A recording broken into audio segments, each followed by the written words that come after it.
আর share করব জলপাইয়ের আচার।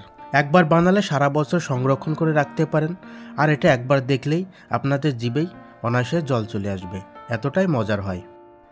এটা তৈরি করতে পারেন ঘরোয়া উপকরণ দিয়ে। কিভাবে তৈরি করবেন সাবস্ক্রাইব করে ভিডিওটা সম্পূর্ণ দেখতে থাকুন। এখানে কিছু জলপাইকে এভাবে ছুরি দিয়ে কেটে নিচ্ছি, এতে করে জলপাইয়ের ভিতরে মশলাগুলো সুন্দরভাবে ঢুকে যাবে।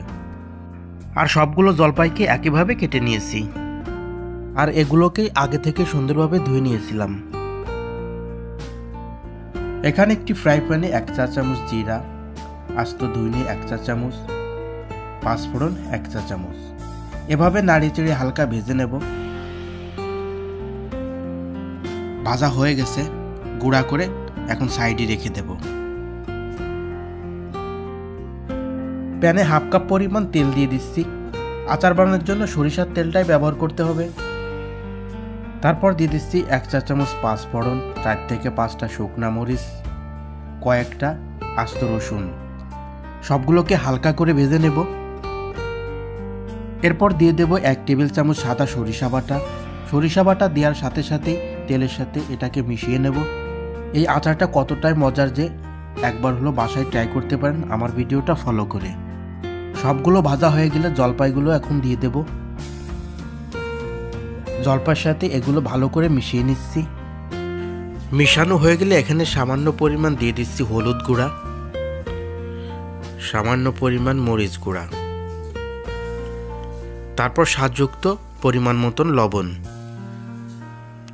আবারও সবগুলোকে মিশিয়ে নিচ্ছি। আচারটা অনেকদিন সংরক্ষণের জন্য ভিনেগার ইউজ করতে পারেন। এখানে ঢাকনাতে ঢেকে কিছুক্ষণের জন্য রান্না করে নেব। 5 থেকে 6 মিনিট পর সব কিছু আবার নাড়িচাড়ি মিশিয়ে নেব। এ পর্যায়ে দিয়ে দিচ্ছি হাফ কাপ পরিমাণ চিনি। চিনির পরিমাণটা আপনারা কম বেশি করে দিতে পারেন স্বাদ অনুযায়ী। চিনিটাকে মিশিয়ে নিচ্ছি। চিনিটা মিশানো হয়ে গেলে 7 থেকে 8 মিনিট আবারও ঢাকনাতে ঢেকে রান্না করে নেব। 7 থেকে 8 মিনিট পর ঢাকনাটা তুলে আবারও নাড়িয়ে চাড়িয়ে মিশিয়ে নেব। আগে থেকে যে জিরা, ধনিয়ার গুঁড়া, পাঁচফোড়ন গুঁড়া করে রেখেছিলাম সেখান থেকে 1 টেবিল চামচ দিয়ে দিচ্ছি। সেই সাথে হাফ চা চামচ বিট লবণ দিয়ে দিচ্ছি। এখানে আপনারা গরম মশলার গুঁড়াও ইউজ করতে পারেন। নাড়িয়ে চাড়িয়ে একটু মিশিয়ে নিচ্ছি। আবারও 5 মিনিটের জন্য ঢাকনাতে ঢেকে রান্না করে নেব। আপনারা দেখতেই পারছেন আচারটা সম্পূর্ণ তৈরি হয়ে গেছে। যারা আমার সাথে ছিলেন, আমার ভিডিওটি দেখছেন, তাদেরকে অসংখ্য ধন্যবাদ। ভিডিও সম্পর্কে মতামত কমেন্টসে অবশ্যই জানিয়ে যাবেন। যারা আমার চ্যানেলে নতুন, এরকম নতুন নতুন ভিডিও দেখার জন্য চ্যানেলটি অবশ্যই সাবস্ক্রাইব করে রাখবেন। আজ এই পর্যন্তই।